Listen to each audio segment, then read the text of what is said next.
Back to the beach. Beautiful soul 3. Okay, so the beautiful soul that hasn't vanished from our cultural history, and we can spot its reappearance in a wide variety of sources. I mean, living people, but also in literature, things like Raymond Chandler's character, Philip Marlowe, to things like the university encampments I mentioned last week in support of Palestine. This is not a political position, it's just a social psychological observation. Okay, so this week we're going to talk about Johann Caspar Lavater, who was a Protestant pastor from Switzerland. And he published something called, I'm going to get this wrong, it's in German, Physiognomische Fragmente. And this book turned him into a European superstar. So it was a work on, on physiognomy, which is something that I covered on Hegel on the beach earlier. Let me just straighten this a bit. Thank you. So we covered that earlier, physiognomy. You know, the bumps on your head, they determine the shape of your face, that determines your character. Or it tells you something about your character. Okay, so again, it's an art form, supposedly, and maybe a science, according to Lavater.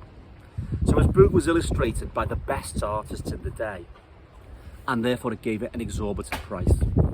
And despite this, it was a sensation, and Lavater promised that customers and readers would be able to use the book to determine fundamental character traits.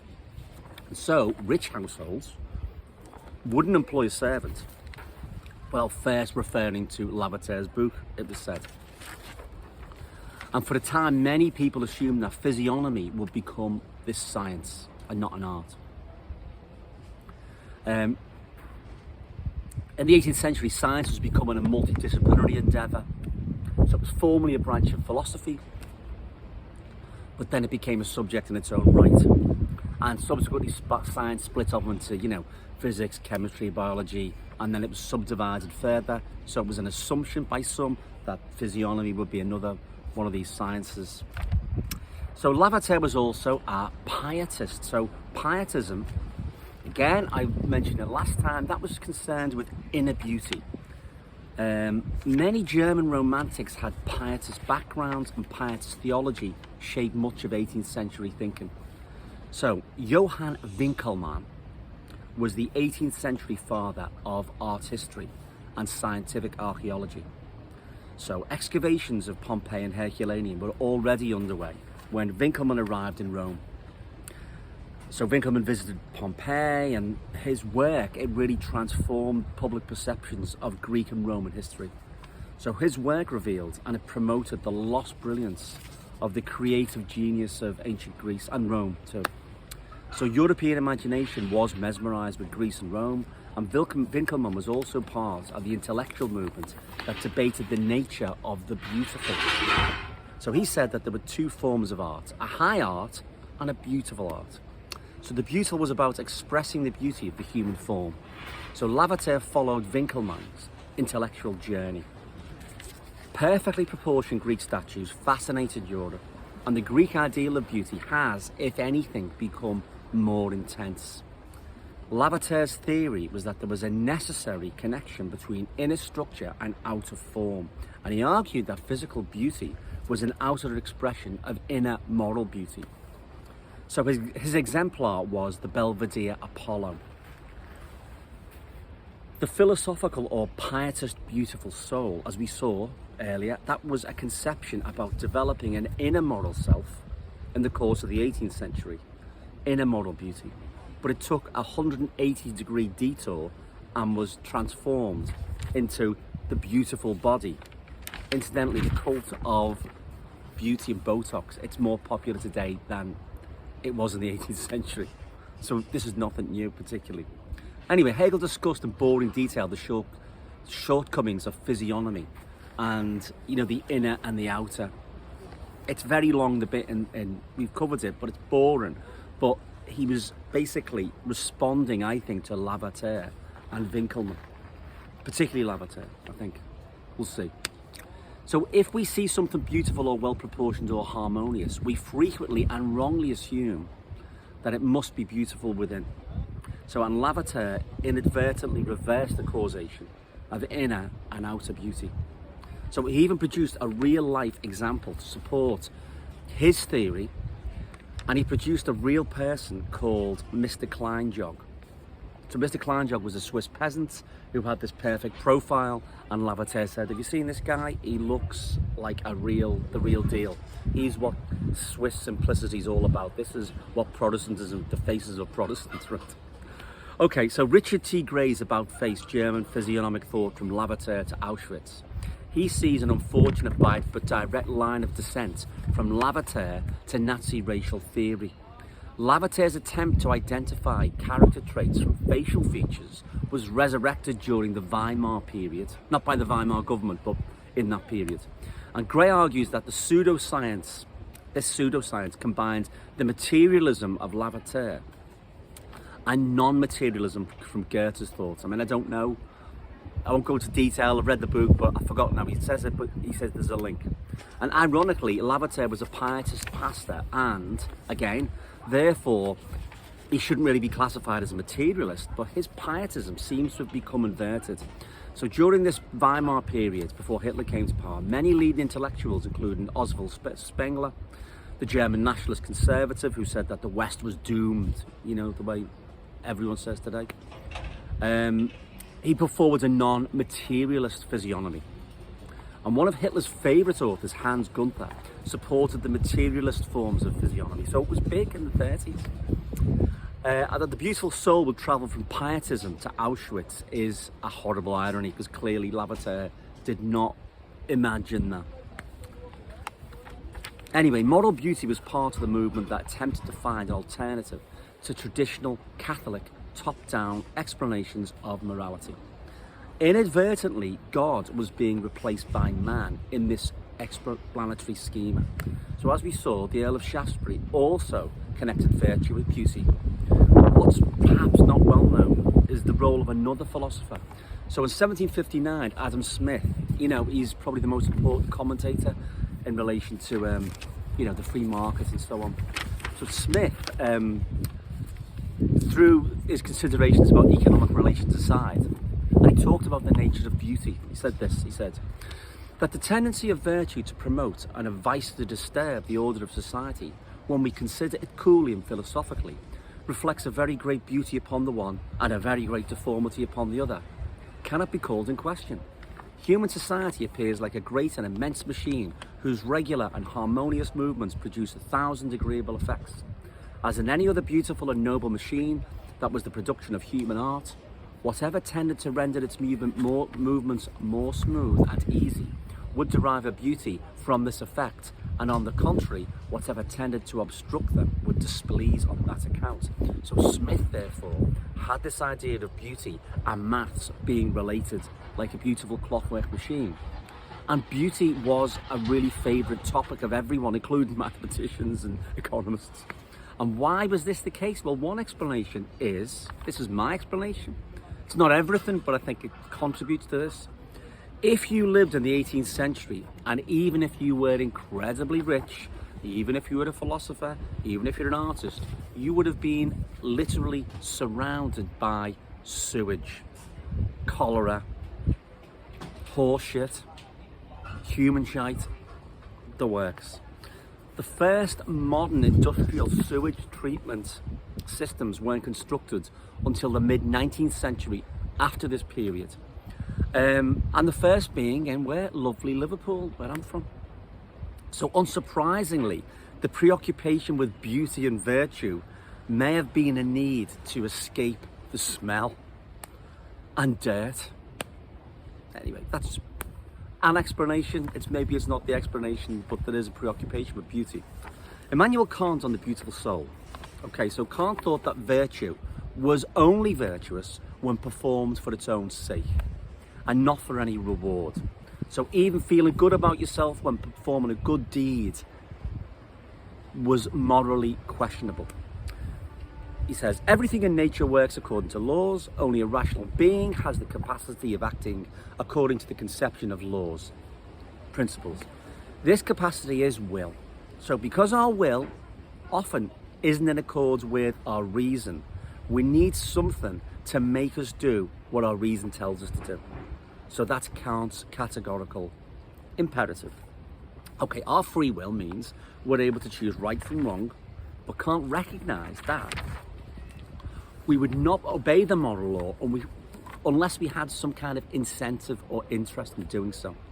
And this did cause him problems. So he said, an explanation of how and why the universality of the maximum's law, and hence morality, interests us is completely impossible for us.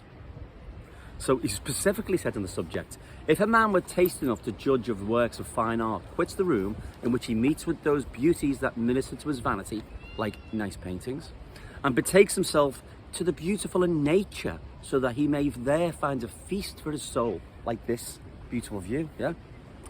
In a train of thought that he can never fully analyse, we will then view this choice with veneration and presuppose him a beautiful soul. So, okay, Kant's got the beautiful soul too. Anyway, so he recommended scorning art for the sake of nature. And that was a sign of moral beauty and beautiful soul. So Kant reasoned that when we perceive beauty in nature, it reminds us of the laws that define moral behaviour.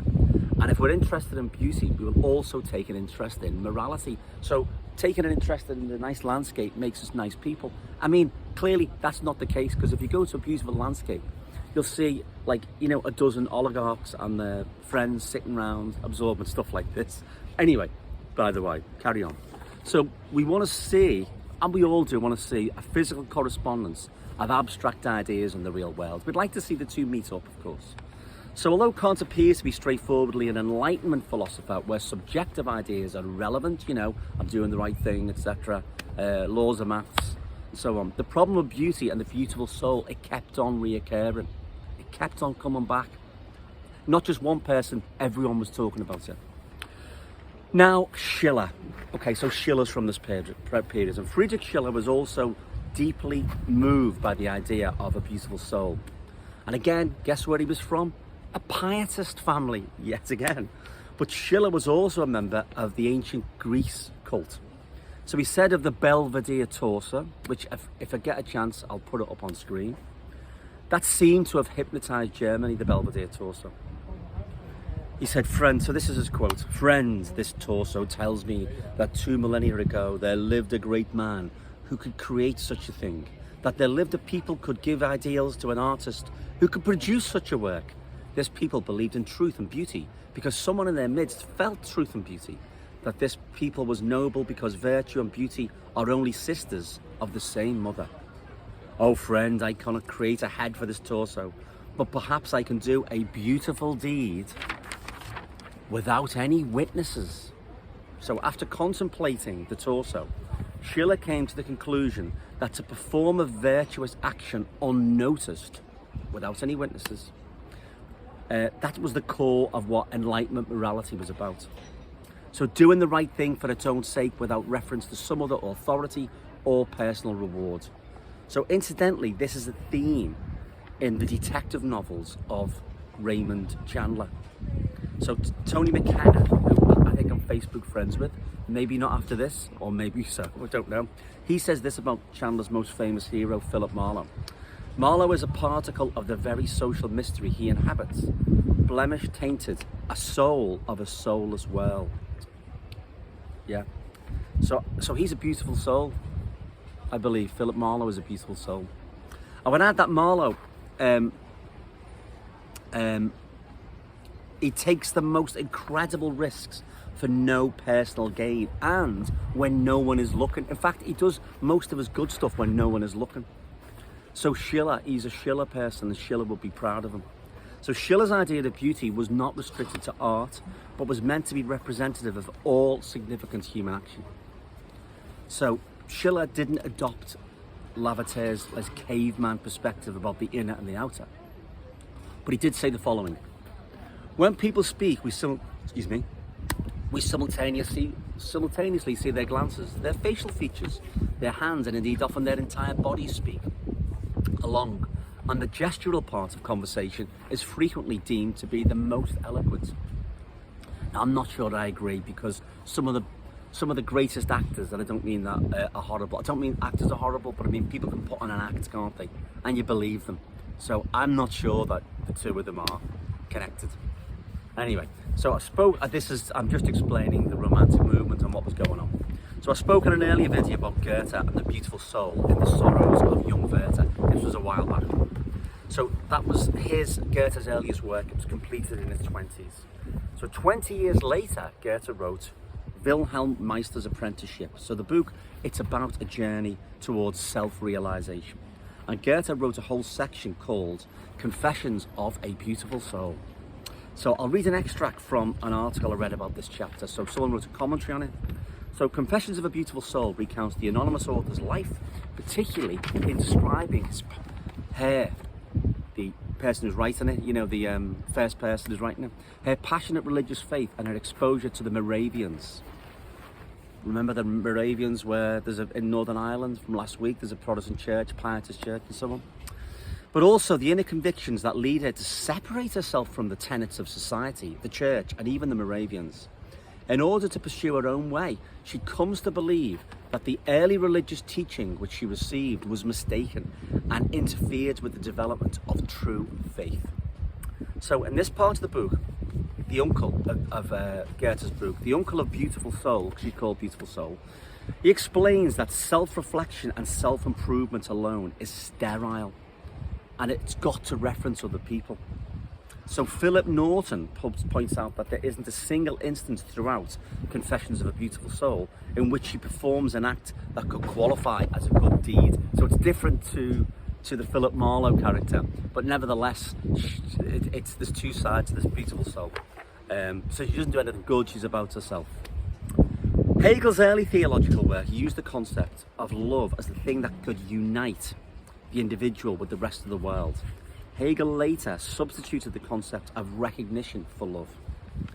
An important aspect of those who believed in the idea of the beautiful soul was that if everyone tried to become morally beautiful, they could recreate this effect in others, and a society of beautiful souls and moral perfection would start to emerge. The aim of the beautiful soul, to be chemically pure, leads to a fear of interaction and contamination with the real world, because you might be contaminated by that world. On the other hand, this denies the possibility of meaningful action, and it's also contradictory because if the aim is self-perfection, it's impossible to get there in an imperfect world because you're always in contact with the imperfect. To realise this type of society means snobbery, and we're all a bit snobby. I'm very snobby myself. I'm a bit of a beautiful soul like that. And it's implicitly authoritarian and self-selecting. I'm not authoritarian, but I'm quite self-selecting, yeah. So it lives in dread, the beautiful soul, of besmirching the splendour of its inner being by action and an existence. And in order to preserve the purity of its heart, it flees from contact with the actual world and persists in its self-willed impotence to renounce itself, which is reduced to the extreme of ultimate abstraction. The hollow object which it has produced for itself now fills it with a sense of emptiness. In this transparent purity of its moments, an unhappy but so-called beautiful soul, it light dies away within it and it vanishes like a shapeless vapour that dissolves into thin air. Now that's Hegel's paragraph 658.